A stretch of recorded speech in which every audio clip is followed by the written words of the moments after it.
Pouvez-vous décrire l'un de vos amis les plus proches? Oh, bien sûr. Ma meilleure amie s'appelle Camille. On est amies depuis le lycée à Lyon. Elle est super drôle et toujours pleine d'énergie. Elle a les cheveux courts et toujours bien coiffée, moi, pas du tout. Elle travaille dans la mode, alors elle s'habille hyper bien. Moi, je lui demande souvent, comment tu fais pour être si stylée? Elle répond, c'est un secret français, en rigolant.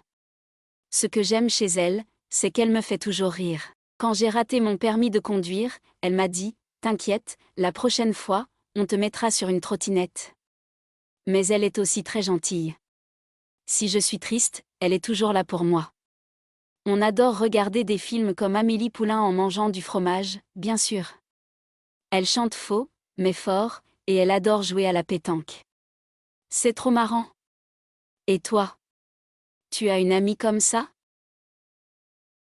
2. Vous faites-vous facilement des amis? Oh, bonne question. Je dirais que ça dépend. Je suis plutôt sociable et j'adore rencontrer de nouvelles personnes, surtout autour d'un verre de vin ou lors d'une soirée entre amis. Les Français ont parfois la réputation d'être un peu fermés au début, mais une fois que la glace est brisée, on est très chaleureux. Par contre, pour devenir vraiment proche, c'est différent. J'ai besoin de temps pour faire confiance et créer une vraie amitié. Mes amis les plus chers, je les connais depuis des années, lycée, fac, boulot. Mais j'aime bien l'idée que les amitiés peuvent se créer n'importe quand en voyage, dans un café, ou même sur Tinder, pourquoi pas? Et toi? Tu te fais des amis facilement? 3. Avez-vous rencontré des amis sur Internet? Ah, oui, absolument. Au début, j'étais un peu sceptique à l'idée de me faire des amis en ligne, tu sais, les clichés sur les gens bizarres sur Internet, tout ça. Mais en vrai, j'ai rencontré des personnes géniales. Par exemple, sur un forum de voyage, j'ai discuté avec une fille de Bordeaux qui adore le Japon comme moi. On a tellement parlé qu'on s'est finalement rencontrés IRL l'année dernière, et maintenant on s'envoie encore des mèmes tous les jours. Et puis, il y a ce groupe Discord sur les séries françaises. Bon, ok, c'est un peu niche mais on est devenus super proches avec 2-3 personnes. On se fait même des apéros Zoom parfois. Après, je reste prudente, bien sûr. Mais franchement, en 2024, pourquoi se limiter aux amis qu'on croise uniquement dans la vraie vie, non? Et toi? Tu as déjà tissé des amitiés en ligne? 4. Comment pouvez-vous être un bon ami? Oh, c'est une belle question. Pour moi, être un bon ami, c'est avant tout être présent pas seulement pour les fêtes et les rires, mais aussi dans les moments difficiles. Savoir écouter vraiment quand l'autre a besoin de parler, sans toujours chercher à donner des solutions. Parfois on a juste besoin d'être entendu, tu vois. Ensuite, la franchise gentille. Dire les choses quand quelque chose ne va pas, mais avec bienveillance. Par exemple, non, ce t-shirt est horrible, mais je t'aime quand même. Et surtout, ne pas compter. Un vrai ami, c'est pas un tableau Excel de qui a payé le dernier café ou qui a appelé en premier. Petit bonus à la française, partager des souvenirs, nos galères, nos fous rires, et toujours avoir du fromage en stock pour les crises existentielles. Et toi? Pour toi, c'est quoi l'amitié parfaite? 5. Que fais-tu habituellement avec tes amis? Avec mes amis, on passe beaucoup de temps à traîner dans des cafés cosy, surtout ceux avec de bons canapés. On y reste des heures à refaire le monde en buvant des thés ou des cafés, et parfois un petit verre de vin si la journée a été longue. Quand on n'a plus de temps, on adore cuisiner ensemble. Souvent, c'est moi qui propose de tester une nouvelle recette la dernière en date. Évidemment, ça finit toujours en fou rire parce que quelqu'un fait tomber quelque chose ou rate sa sauce. Les week-ends, si le temps le permet, on file vers des petits villages autour de la ville pour se balader, découvrir des boutiques locales et prendre 1000 photos. Et le soir, rien ne bat une soirée pyjama avec des films ou des séries. Le plus important, c'est qu'avec eux, même les trucs les plus simples comme attendre le métro ou faire la queue à la boulangerie deviennent des moments drôles et précieux. Et toi, c'est quoi vos rituels entre amis?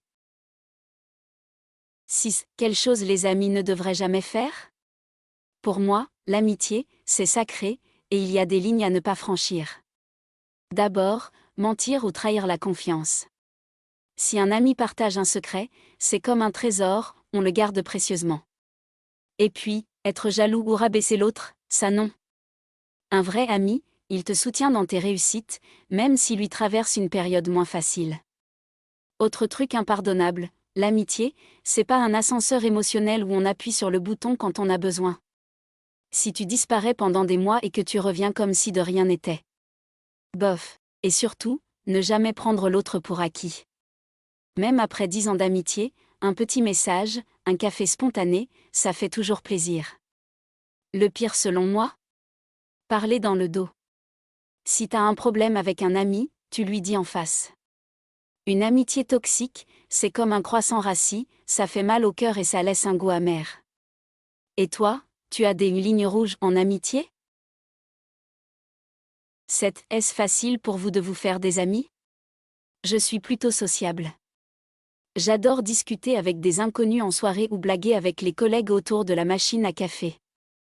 Mon côté française typique fait que je peux paraître un peu réservée au début, mais une fois que la glace est brisée, je deviens très expressive et chaleureuse. Le problème, c'est que créer des vraies amitiés profondes, ça prend du temps. À Paris, les gens sont souvent pressés, distraits. Beaucoup de relations restent superficielles qui disparaissent après un changement de boulot. Mes plus belles rencontres récentes? Une collègue rencontrée en cours de yoga, et un groupe de passionnés de ciné avec qui j'ai créé un petit club. Le secret? Partager des passions communes et oser faire le premier pas, même si parfois j'ai peur de paraître trop insistante. J'ai aussi testé des applis de rencontres amicales. Résultat mitigé. Et toi, tu trouves ça comment de se faire des amis à l'âge adulte? 8. Vous vous battez avec vos amis? Oh là là, bien sûr que ça arrive. Entre amis proches, les petites tensions, c'est normal, comme quand Emma a oublié de me prévenir qu'elle annulait notre week-end à la dernière minute pour un rencard. Spoiler, j'étais hyper vexée. Mais globalement, je déteste les conflits, alors j'essaie toujours de régler ça vite fait avec une discussion honnête. Et souvent un peu de chocolat en geste de paix. Le pire? Les malentendus par message. Un bokeh trop sec, un emoji mal interprété. Et boum, drama inutile. Maintenant, pour les sujets sérieux, j'insiste pour en parler en vrai, ça passe toujours mieux. Mais bizarrement, ces petites disputes rendent parfois l'amitié plus forte. Le secret selon moi? Savoir s'excuser quand on a merdé, et accepter que l'autre ne pense pas toujours comme soi. Tant que c'est fait avec respect, une dispute peut même renforcer les liens. Et toi, t'es plutôt du genre à éviter les conflits ou à tout dire cash? 9. Pouvez-vous être ami avec votre élève si vous êtes enseignant? Oh, c'est une question très délicate. En tant que prof, même jeune, je pense qu'il faut garder une certaine distance professionnelle, c'est important pour être juste avec tous les élèves et maintenir l'autorité nécessaire en classe. Mais ça ne veut pas dire être froid ou distant. J'essaie toujours d'être bienveillante et à l'écoute de mes élèves. Certains me confient même leurs inquiétudes ou projets perso après les cours. Il y a cette complicité particulière qui peut naître quand on partage une passion pour une matière. Mais je reste consciente de mon rôle. La vraie amitié, avec ses confidences et sorties entre potes? Ça attendra la fin de leur scolarité. Le hic? Les réseaux sociaux. J'ai une règle, pas d'ajout d'élèves actuels. Un like mal placé peut créer des situations gênantes pour tout le monde. Et toi, tu penses que la frontière prof-élève peut devenir floue? 10. Pourquoi as-tu besoin d'un ami? Parce que la vie sans amis, c'est comme un croissant sans beurre, ça perd tout son goût. Blague à part, les amis sont ma bouée de sauvetage dans ce monde parfois un peu fou. Quand je traverse des moments difficiles, une rupture, un coup de stress au boulot, ou même juste un jour où rien ne va, savoir que j'ai quelqu'un à qui envoyer un message ou partager un café, ça change tout. C'est aussi pour les fous rires inattendus, ces conversations qui partent à minuit sur des sujets complètement absurdes, et ces souvenirs qu'on crée ensemble. Un ami, c'est celui qui te rappelle qui tu es quand tu l'oublies un peu. Et puis, avouons-le, personne ne veut regarder Emily in Paris seule en bouffant une tablette de chocolat. C'est toujours mieux avec un complice pour critiquer les looks improbables de Camille. Et toi, c'est quoi ta raison d'avoir des amis?